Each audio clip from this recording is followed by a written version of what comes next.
Wonderful. Yep. He said he got so popular as a rabbi, he started charging a cover and a minimum for people to come in and worship. Good. How you doing there, Robert? Shalom, everyone. I'm doing well. Thank you. Shalom, shalom to you. Good. I'm glad you're all well. I'm glad you're Yes, here. sir. So we're going to start right now. Whoever comes will be with us, God willing. Today we're basically, I should have posted the link to the Chabad website. Today we're going to, God willing, finish up chapter 5. And that means we'll be left with just one more chapter, chapter 6, which when we get to it, we'll find out, as I think I mentioned early on.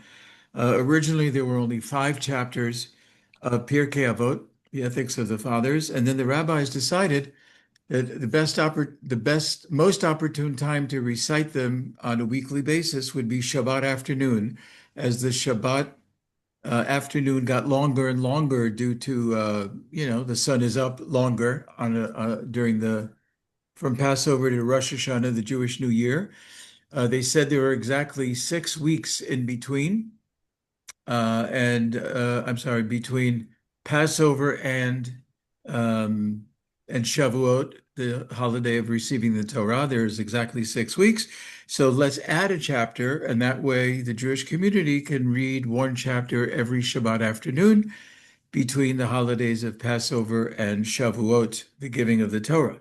So they added another chapter of different lessons. So today we hope to finish the main body of Pirkei Avot, and then next time we'll begin chapter number 6, which is technically again an add-on. It was not part of the original uh, Pirkei Avot. So before we begin, does anybody have any questions that's lingering since last week? Any comments? Any thoughts about things we've learned? Things that might have been lingering over the past week from what we've last studied, um, or do you want to talk about the ice storm in America? I hear there's a lot of talk about ice, but it may be different than what we were talking about earlier in terms of weather, right? There's a whole lot of ice controversy in America. Is that Yes, right? That's what I keep hearing anyway, a lot. about ice, ice baby. All right, so good. So let's just jump into chapter 5, the last teachings. This, if you are by any chance on the link of Chabad with the text of it, it's chapter 5, Mishnah or lesson number 22. So this continues a little bit from the teachings that we started last week from one of the great sages who is quoted one time in the entire Pirkei Avot. Out of the 126 or so lessons, he is the author of one of them, but his teaching has made a pretty big impact. So this was Rabbi Yehuda, the son of Tema. You may remember him from last week. And he talks about a chronology of milestones in a person's life. He speaks specifically of a Jewish life, but it's certainly applicable in a universal way as well.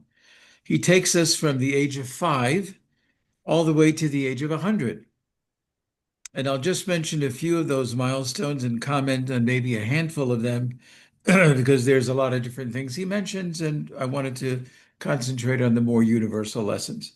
So he says at age 5, one is old enough to begin studying the Torah. At age 5. Thank you for not asking, how did he know that? Was he a teacher of young kids and he saw, at the age of 5, they're asking questions, they're curious, they seem to be able to retain. So how he got these ages is not exactly clear to me. But he said at the age of 5, one is old enough to begin studying the Torah, the Bible, whatever your faith text might be. He says at age 10 is a perfect time to begin studying the Mishnah or the oral law. So this week's Torah portion for the Jewish community is called Yitro. It's chapters 16, 17 through 21 in the book of Exodus. And this week we will read about the Ten Commandments. So if you were to walk into a synagogue this coming Shabbat morning or Friday night, wherever they might do it in Reform synagogues, you would see the congregation standing right when the Ten Commandments begin. They begin to be read by the Torah reader. And we stand in order to say this is a very crucial, pivotal moment for the Jewish people in our history to receive the Ten Commandments. And we stand to hear the Ten Commandments just like they stood at Mount Sinai. We're replicating, recreating the scenery on some limited level of what happened at Sinai. They stood there neath the mountain, and so do we. In the Sephardic Jewish community, they don't stand. They stand for nothing, but I don't mean it that way. The Sephardic Jewish community feels to stand for any one part of the Torah would seem to indicate that any one part is more important than the other parts. And the Jewish feeling is it sounds like it's more important, but it's no less or more important than any other part of the Torah, which carries equal weight and gravity because it's all given by God. So it all has a lot of gravitas, if you will. Anyway, so he says at the age 10, people are ready to receive to study the Mishnah or the oral law. And part of our understanding as a Jewish community is that when God gave the Torah at Mount Sinai, he gave not only a written law, which we call the Torah, the five books of Moses, he also gave an oral transmission to Moses, which was meant to be passed down to Joshua, the elders, men of the great assembly, and so on throughout our history. Oral law to be passed from father to son, mother to daughter, mother to son, through the generations. In that sense, it's the oral law. Okay, so far that's very interesting. If you ask me, do Jewish schools today follow this? Do they start exactly when their kids are 5 to start studying the Torah, or at 10, is that exactly when they study the Mishnah? I don't know. But that's Rabbi Yehuda, the son of Temah's suggestion. Now comes something that we're probably more familiar with. He said that at the age of 13, one is responsible for keeping the 613 commandments of the Torah. So that is the origin of bar mitzvah. Bar in Aramaic means son of. Bat mitzvah, bat is Aramaic for, well, it's actually Hebrew, for daughter of. So when someone is a bar mitzvah, we mean to say they are now qualified, ritually valid to be responsible for keeping their own set their commandments. It's not if they don't until the age of 13, whatever they've missed in whatever way they've been lacking, that goes on the parents' register. How do you like that? That goes on their MasterCard. But now once a male is 13 or a girl is 12, now they have their own MasterCard. They are now responsible for their spiritual growth and continuity. So that's where we get it from. This is the exact source. At the age of 13, one becomes responsible for keeping all of the commandments.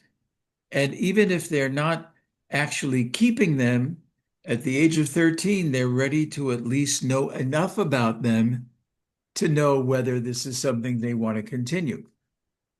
Okay, that's at the age of 13.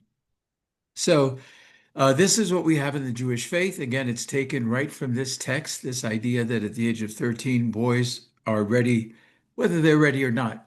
The feeling was they should be ready to accept all of the mitzvot, all of the commandments, or at least to know enough about them, whether to keep them or reject them in the way they live their life. For a girl, it's 1 year early. The understanding being that a girl generally develops quicker than a male child. She's more mature, matures quicker, etc. However, Rabbi Judah ben Tema says nothing about a bat mitzvah. Nothing, zero, less than zero. So if you were to ask me, how come he doesn't say anything about a bat mitzvah? I could give you several answers, none of which would be satisfying. I could say, in his time, 2,000 years ago, who thought of it? Who thought of a girl studying? Who thought of a girl studying? This may surprise you. Technically, according to most of our Jewish authorities, technically, a female has no obligation to study the Torah. Now, that every time I read it, I go, "What? What'd you just say? What? A whole half of the Jewish people has no obligation to study? What does that mean? Like, I don't even know what that could mean, or who thought of that." But, life was different 2,000 years ago. In a family of 12, let's say, the boys went to Hebrew school, afternoon school, or they might have gone to an all-day school. The education for the girls was not deemed as important until this great woman 100 years ago named Sarah Schneier, however you pronounce it. She said, fellas, it's time to make women and to give them the importance and to give them the stature that I'm going to get to just a second, Bob. It's time for the women to have that stature of also being required to be knowledgeable. So the rabbis conceded, yeah, let them be knowledgeable in the areas they need to be knowledgeable about, but otherwise, no. Since 100 years ago, with Sarah Schneer, history with women, women's study, etc., has changed drastically. So that even today, within some Orthodox circles, they have approval for having women rabbis, which is radical. And not everybody recognizes it. But there are great rabbis today who back the idea of not only women's education being required and necessary for women, Jewish education, but also to go as far as to say they ought to be recognized like rabbis as authorities in the areas that they study. It's been a long road to get to that point, and still not everybody agrees that this woman, she passed the test. She got everything that a male does to get their rabbinic degree. She passed it. She did it. In many cases, they do better than the boys, better than the men. And still, we're not ready to call her that. So we've come up with other titles, not rabbi, but rabbah. Rabbah would be not equivalent, but also a similar title to a leader within the Jewish people. Like rabbi, a woman would be a rabbah. And there are other kinds of titles that have been used recently. Yeah, so that all bounced off the idea that Rabbi Judah ben Tema says nothing to us about a bat mitzvah, only a bar mitzvah. So if that's Guy with us, welcome. Nice to almost see you. Okay, so Bob, you had a question. You had your hand up. Well, yeah. Before Sarah, how would they hold the women responsible to keep the number of commandments that are just specifically for them?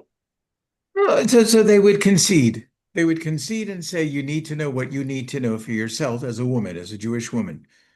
However, the rabbis felt very strongly, and again, this has changed, morphed uh, even until today. Rabbis felt very strongly that women ought to be relieved of certain commandments, certain mitzvot. Why? Because their primary function at that point was child rearing, house making. And they felt that that's going to conflict with making them responsible for a lot of other things. So the rabbis of those generations relieved them of certain responsibilities and Jewish obligations, knowing that their primary obligation is as the anchor of the Jewish home, teaching the kids, um, you know, helping the husband. There's one quote from the Talmud which you may not like because I don't like it, so I assume nobody likes it. One quote from the Talmud that says something like, the primary way that a Jewish woman receives her credits for the world to come is by enabling her husband to do X, Y, and Z, enabling the husband to go in the morning for his worship. He couldn't do that if his wife wasn't at home with the kids. Or when she enables him to go to the house of study at night, or when she enables him to do this or that mitzvah, this or that commandment. That's one opinion, that's how she gets her credits into the world to come, is by how she can be a help and assist her husband in his obligations. Oh, yeah, a lot of Jewish women are not happy with that only. And they have paved a way, a very hard fought, but it's been winning in my editorial comment. Um, they've paved now a road for women to actualize their knowledge, intellect, their skill, and to become known as great authorities on various things. I'll mention this, and I'll be happy to move to the next age. Um, Over the last several years, there have been special women's seminaries, especially in Israel, that have trained women to deal with issues that only women have. Issues, conceptual issues, and physical, anatomical issues. Pardon the pun. Um, when you're menstruating as a woman, you need to know, when can you get back to relations with your husband? Well, there's a certain formula. You have to wait X amount of clean days, et cetera, et cetera. And very often, a woman might check herself to see what color her emission is, take it to the rabbi uh, anonymously, put that piece of cloth in an envelope, give it to the rabbi. He doesn't know whose it is. And he would say, according to the color I've seen, it looks like you have completed your cycle and you can now go to the mikvah, go to the ritual bath. And when you come out, you and your husband can have your 2 weeks of intimacy. So many women have been trained now, many, I'm talking hundreds, especially in Israel. They've been trained to be authorities in these kind of women to women areas, so they don't have to get a rabbi involved. It's easier with a woman. You're not as embarrassed. You're not whatever the idea is. So I remember reading an article by somebody who was the head of a big world famous yeshiva in Baltimore. I didn't know him personally because when we made Aliyah, we hadn't yet met. And he wrote an article about how that really is, uh, it's not the proper way to do it.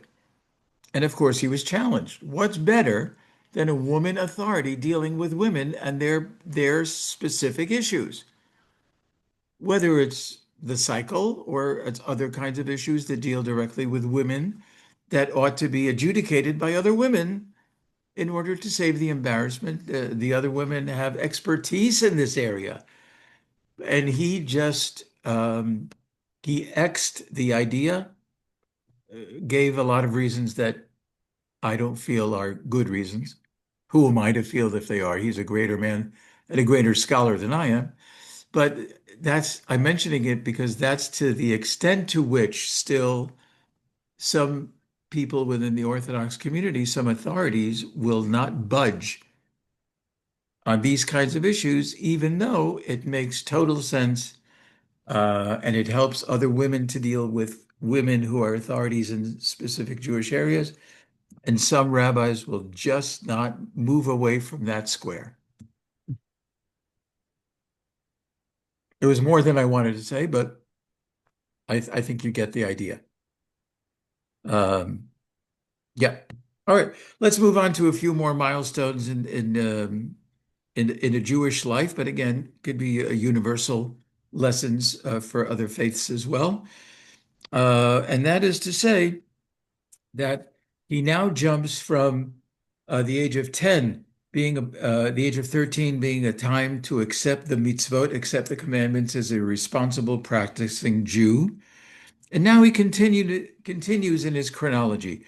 The age of 15 now is the time to begin the study of the Talmud. Studying the Talmud is very different than studying the Torah or the Bible. It's a whole different ballgame. Need a whole different set of intellectual capabilities, etc. And 15 is the perfect time to start studying the Talmud. I think today it's done way earlier in many day schools and yeshivas. I think it's done way earlier, but that's what Rabbi Judah ben Tema suggests. Aha, at the age of 18, it's time to get married. That's what he says. Time to get married at the age of 18. I find that very interesting because he says at the age of 20, it's time to find a job. Now, it doesn't mean you can't do this earlier or later. He says this is a perfect time. And it makes me wonder between the ages of 18 when you're supposed to get married and 20 when you're supposed to find a job, who's supposed to support you? Right? There's a bit of a 2-year gap there. Who's supposed to support you after you get married at 18, but only 2 years later is a perfect time to find a job? I don't know the answer to that question. In today's in the very Orthodox communities today, it's almost a given that after the marriage, part of the marriage gift of the parents, the in-laws, etc., give to their children is to maybe buy them a house, buy them an apartment, rent them an apartment, give them a job for a year or two, support their wanting to study rather than, do other kinds of work. That's already, what is the French term? De rigueur? Is that the I don't use that often. Is that the French? It's almost accepted and expected that the couple is supported for X amount of years. But again, I don't know why the gap between time to get married at 18 and the age of 20, time to find a job. What are you doing for 2 years? What are they doing for 2 years to put food on the table? I don't really have a good answer to that question. At the age of 30, he says, you are now at your full strength. Okay. If you ask physicians today, will they say the same thing? Would they say, oh, 40 is the new 30, 50? Hard to know. But he says at 40, at 30, you're the age of full strength. At 40, you're the age of understanding, whatever that might mean. At the age of 50, you're old enough to start offering advice.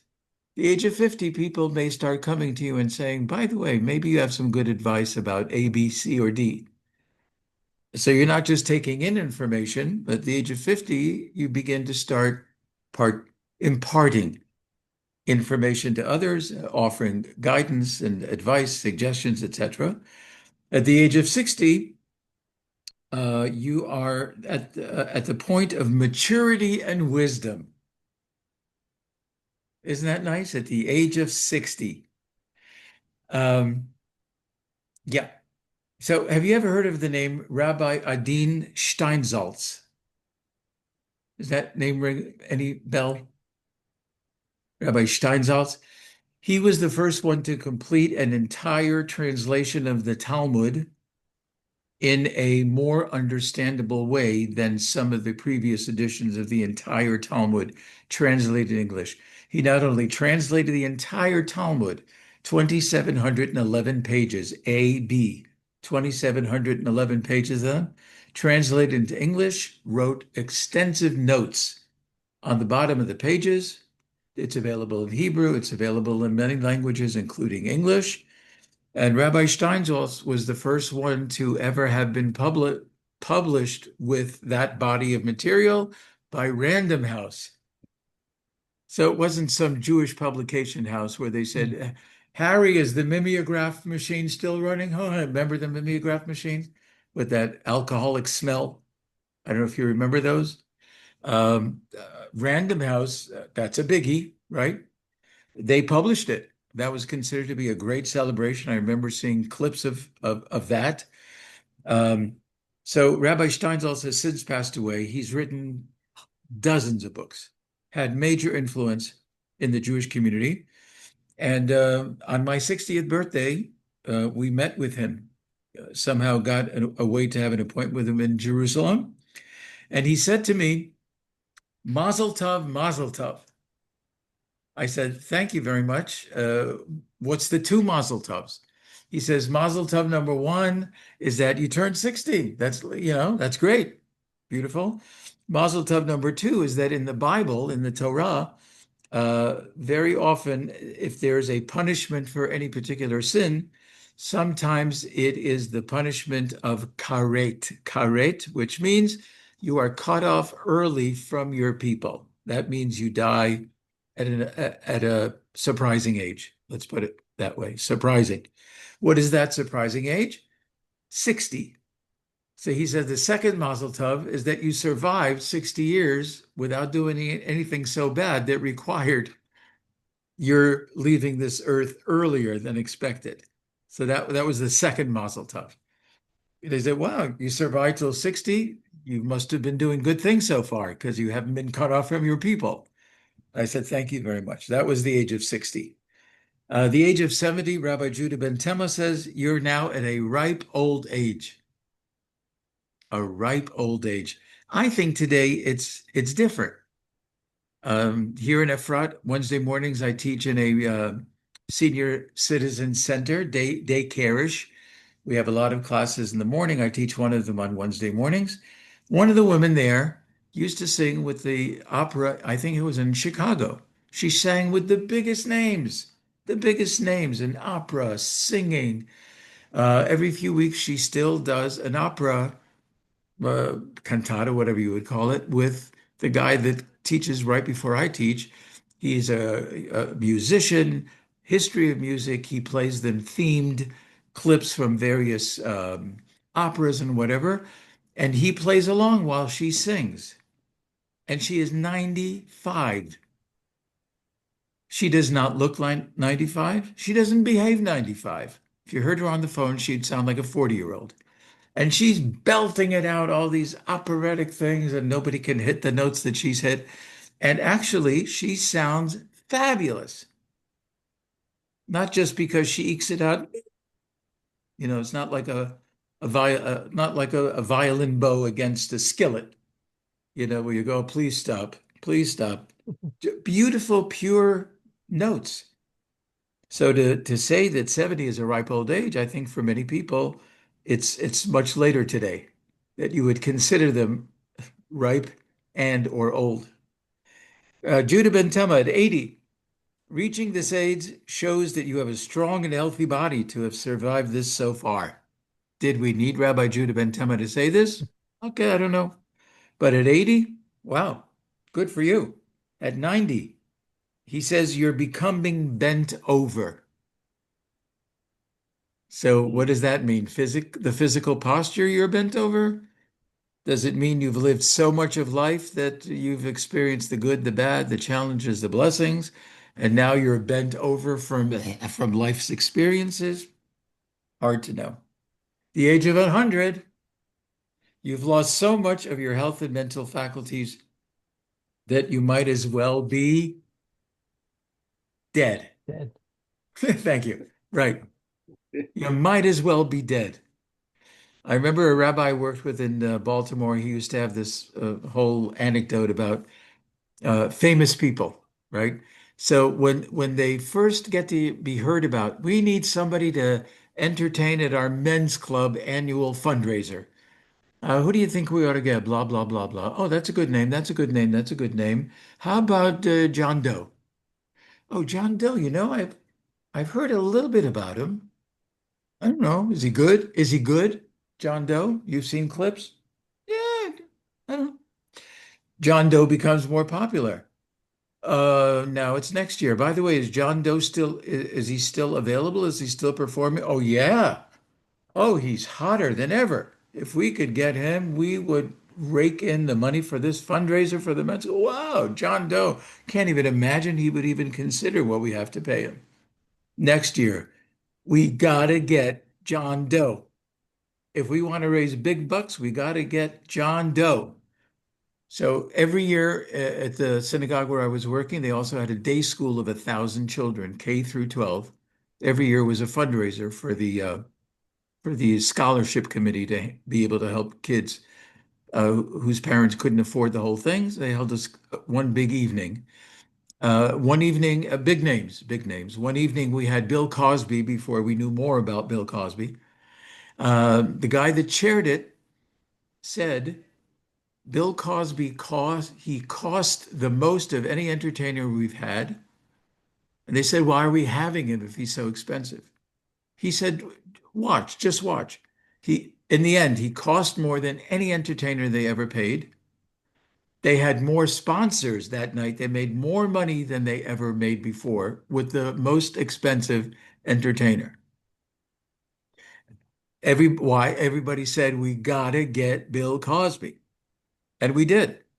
And Oprah Winfrey came and a whole cascade of big names used to come every year. Anyway, so I mentioned this because this rabbi would continue his anecdote and he says, after a few years, um, somebody goes, hey, how about bringing John Doe back? He was great. We never raised that much money. He was fabulous. Yeah, but I hear he's not as good as the following year. Are we still talking about John Doe? By the way, is John Doe still alive? Is he still living? So we've gone to John Doe at the very beginning, just being a little spark in somebody's head, all the way to, I don't know, is he still alive? That's kind of like the trajectory of famous people. You just heard about a little bit, but then, whoa, now comes their biggest high points in their career. But like every other human being, you then begin to disappear from public view or whatever, and nobody even knows if you're alive or dead. And I'm imagining this is the way Judah ben Tema imagined the age of 100. At the age of 100, you got your problems, you got this and that. Nobody knows if you're with it or not. Nobody knows if you're alive or dead. And at the age of 100, you might as well be dead already because you're probably not contributing to anything worthwhile. Now, we can disagree on that, but this is his teaching. So let me just mention this. I'll open up for any comments. It seems that the underlying message of this teaching is that we use each period of our lives to its fullest potential and not waste our time. Every age has its potential. It's a great message. When a person loses something like money or other tangible belongings, there's always a chance, remote or otherwise, that you can get it back or find another one. But when time is lost, I don't even have to continue the sentence. When time is lost, it can never be replaced. Money can, other things can. What's her name? The great comedian that had so many facelifts, she was starting to look through her navel. Joan Rivers. You can replace a face, all kinds of work, little Play-Doh here and there, lift, tuck, separate. But time, once it comes, it goes right away. So each second is a one-time offer. And you make every moment count, every hour, every day. And Judah, the son of Tema, shakes us out of our complacency and our doldrums to recognize the relatively short span of life and use it in the most productive way possible. So that's basically what he says about life, dividing it into chunks that are perhaps attainable. I can tell you right now, I'm in my current age, and my wife, we talk a lot about uh, things we haven't done yet. What should we do? I mean, any one of us can step outside of our house, go to our car, and get sideswiped, and God forbid, God forbid. But, as the age increases, the more likelihood that you are here in Israel, they call it the third age. The third age is like 60 and above. That's like the third part of your life, if you will. So yeah, I think it's a great message. It reminds us that time is limited. It doesn't need to be a morbid thought. It can be a rejuvenating, inspiring thought. or lesson. Yeah, what haven't I done yet that I really would like to do?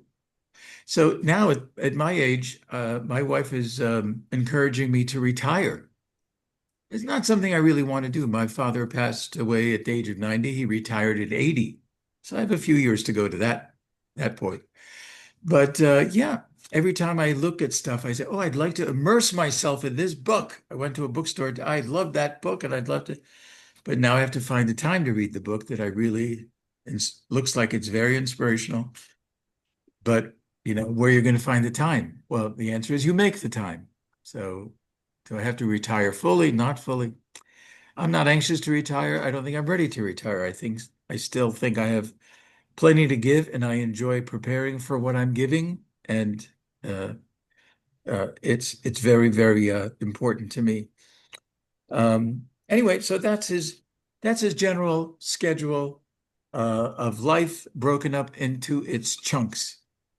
If you remember on the Today Show, Willard Scott, remember Willard Scott, right? Yes. He used to give birthday wishes to people who turned 100. Smuckers, remember the Smucker, the jelly and jam company, Smuckers? That's who sponsored that segment of the program. Today, Smuckers.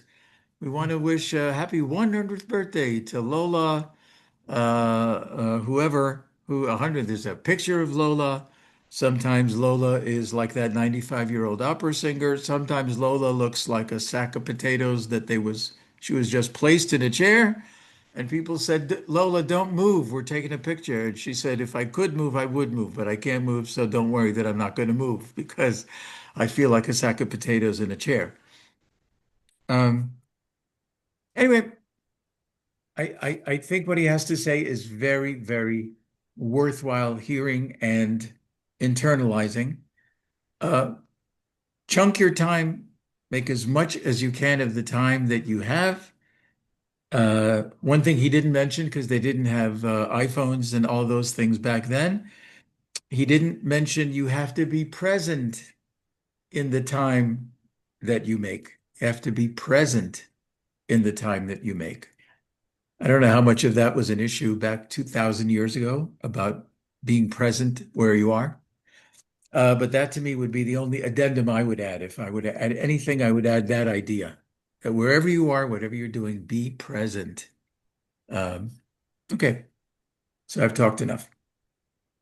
Any comments, thoughts, questions, reverb? Uh, Yes. yes, sir. Yes, sir. Yeah. I just like to share as you were speaking. This is an awesome lesson. Um, really enjoyed this. I'd like to share about the Ten Commandments in the first 5 years of life or that type of thing. Well, I got to share that in elementary school, Oh, uh, in first, second grade, we had the Ten Commandments on the board, and also in different places of the classroom.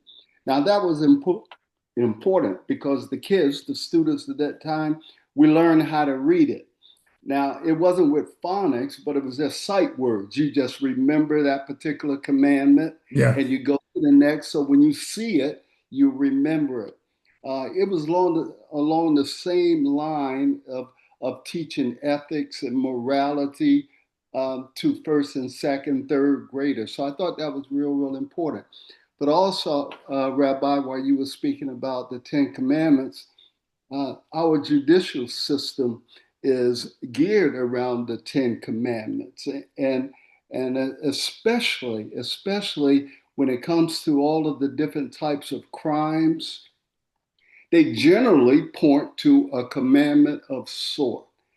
And then the first two commandments, which is extremely powerful nowadays, is one that is profound. And I find that the more we study the Ten Commandments, whatever they are, one or all of them, it keeps you with a sound mind and kind of leads you in the right direction. And I think that's important because of that still small voice back there. It's a constant reminder. I remember one lesson which you shared about God above us and eyes and seeing and hearing, and along with the Ten Commandments, I think that's pretty powerful. I One last appreciate thing. that. Yeah, thank you. Yes, sir. Um, uh, 70. I'm in my 70s. And it's kind of like, oh my Same, goodness. same.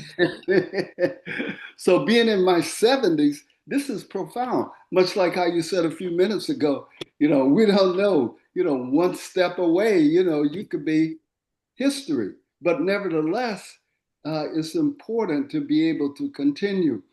And as it makes you aware of your vulnerability, but it also makes you more aware of wanting to do right by the Lord, do the right thing as far as your soul is concerned, and do the right thing by people, God's creation.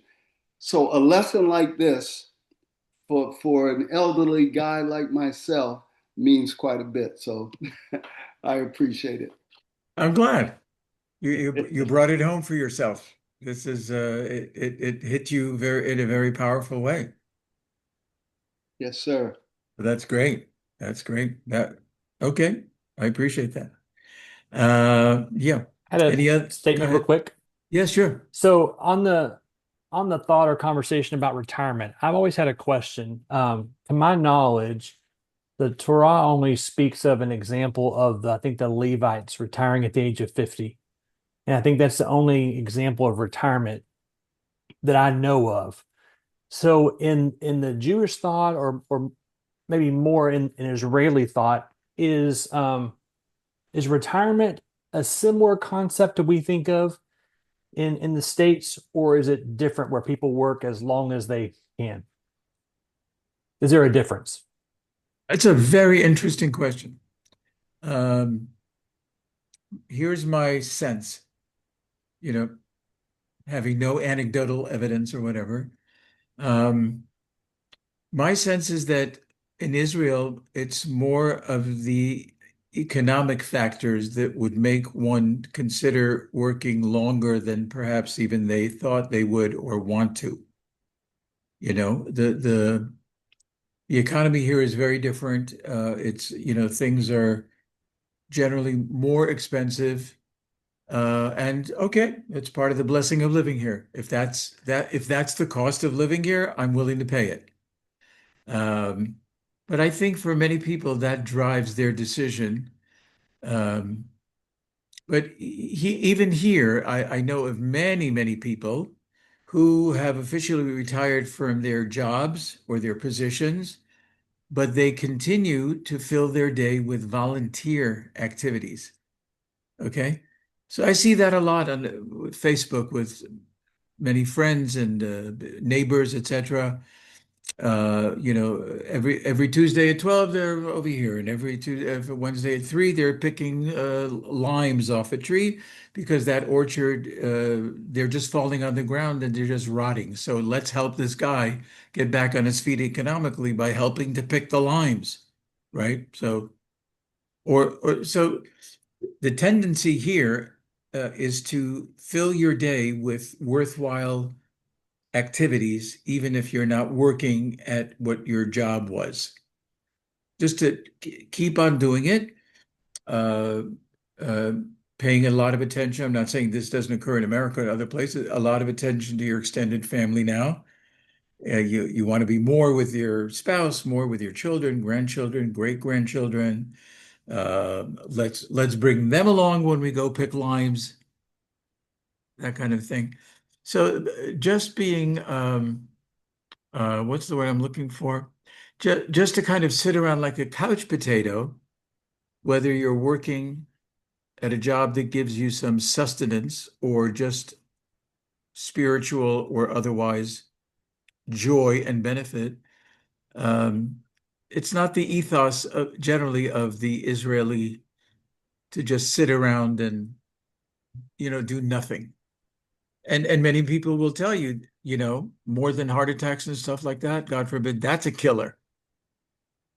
Where you can give and you don't give, or you don't want to give, or you're tired of giving, I've given too much, it's been 80 years of blah, blah, blah. just sitting around like a couch potato is a good prescription for ill health, yada yada. So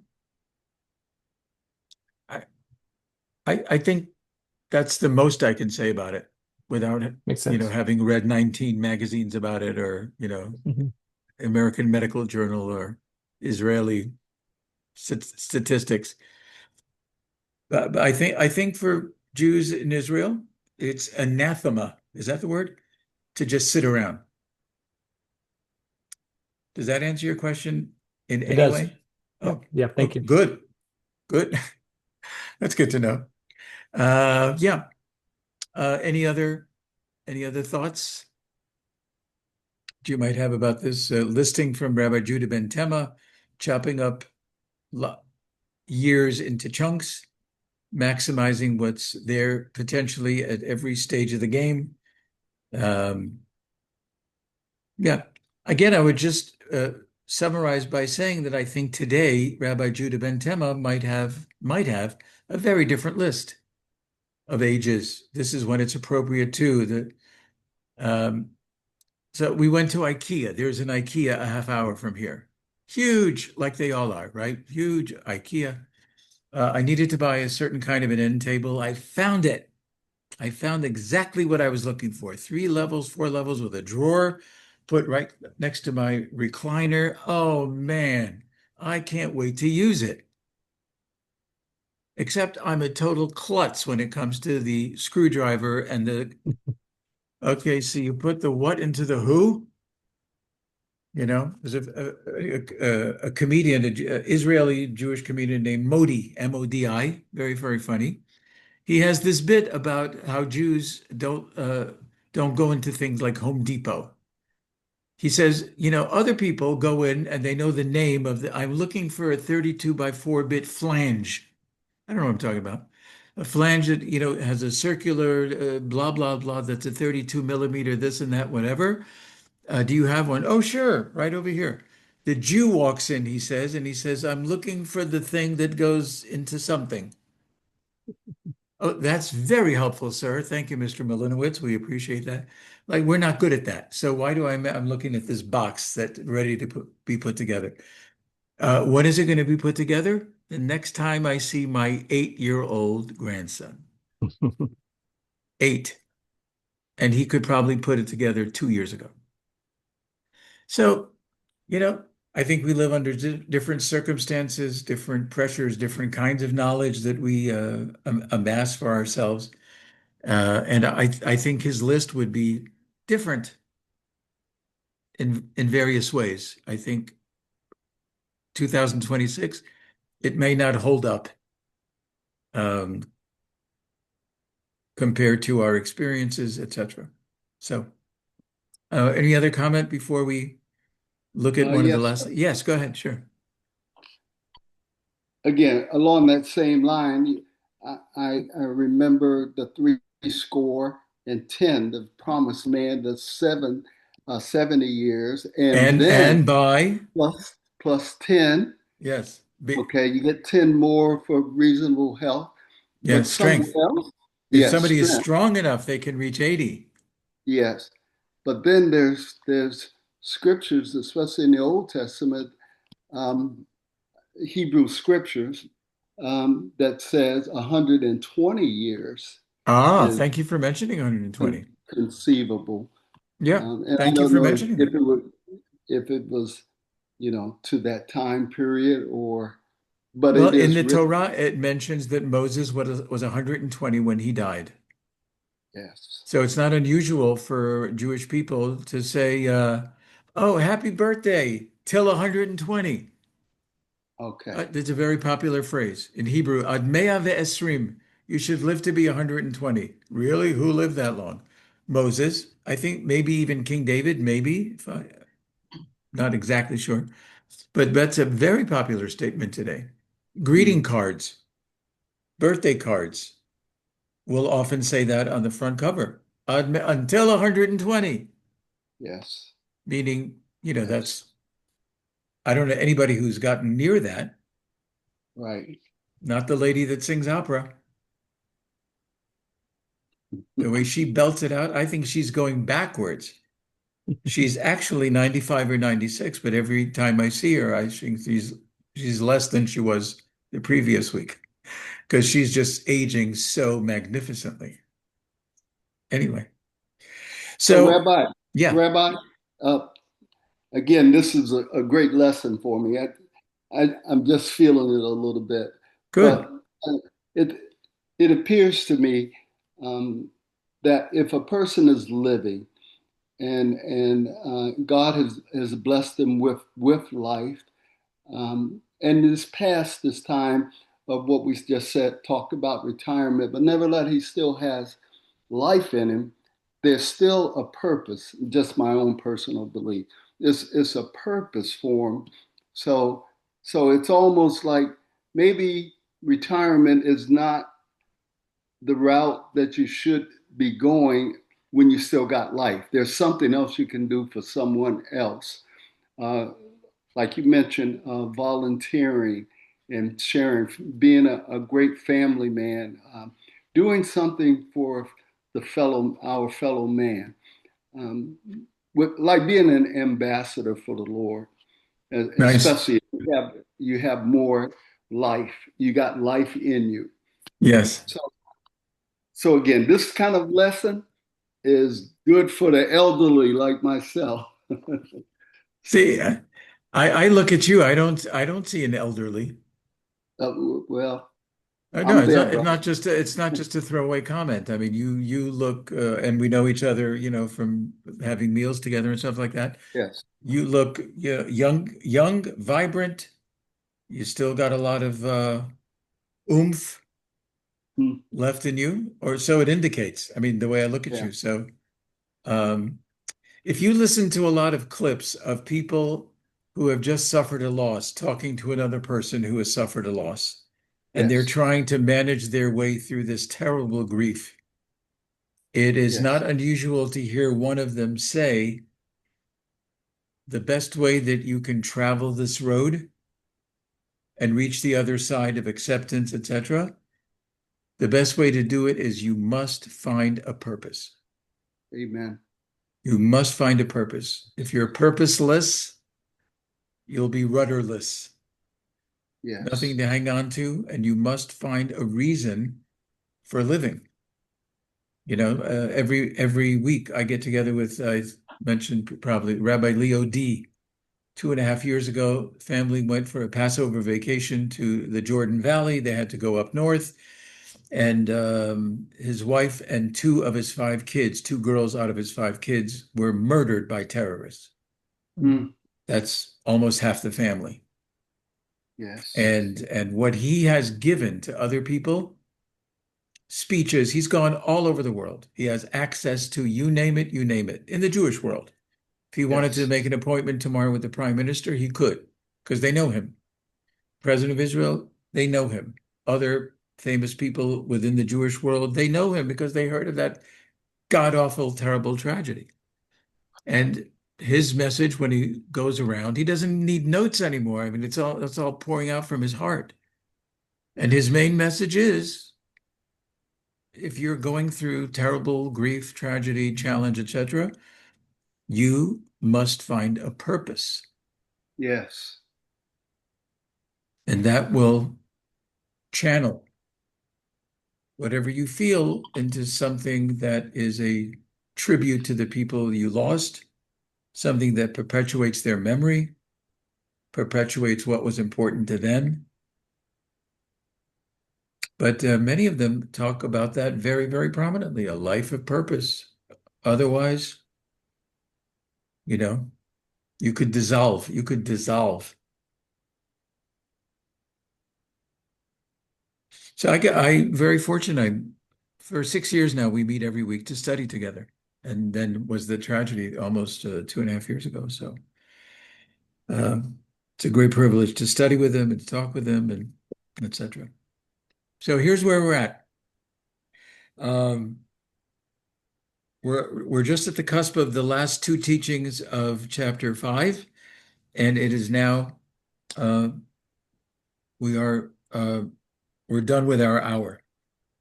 So With your permission, we'll save these last two for next week, God willing. Better than starting this because the next two teachings I think are even as powerful as what we've been talking about. So I think I'd rather do that as a chunk rather than just pick a point or two for 2, 3 minutes. So if that's okay with you, I think I'd rather say that. But before we say goodbye and Shabbat Shalom and have a good day, be healthy, safe, and happy. Anybody have any closing thoughts, remarks, observations, reactions? Just a fun fact, we talked about Jackie Mason at the beginning. I I know it's a looked it perfect up. thing. It's a perfect thing. Nobody asked me about it. Hello, mister, are I, you alive? Nobody even told you dead. It's a perfect thing. he I looked it up before and I verified he was ordained by Rabbi Moshe Feinstein. So that's why where I saw that originally. I Okay, was quite so impressed. that is present because Rabbi Moshe Feinstein was the biggie of the biggies when he was alive. He died Mhm. in 1986, right before the holiday of Purim. I remember being at his funeral. It had about 75,000 people in New York. Wow. Yeah. And that was way before the days of Zoom and other ways to access what was going on. But yeah, And he was the biggie of the day. He was the big wasn't he authority. considered, I think what's called a posek, right? Where they can A establish posek, right? halakha? A halachic decider. Yeah. You went to Reb Moshe Feinstein and you had questions about anything related to Jewish law, custom, tradition, blah, blah.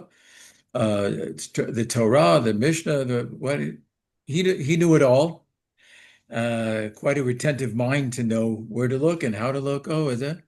And his decisions were authoritative in the sense that there was authority behind his decision, but it's not to say that everybody always agreed with him. Sometimes you have people that felt he was on not a wrong path, but he should have considered this, that, and the other thing before making his ruling. But his rulings, half of my top shelf in my study is the rulings of Reb Moshe Feinstein.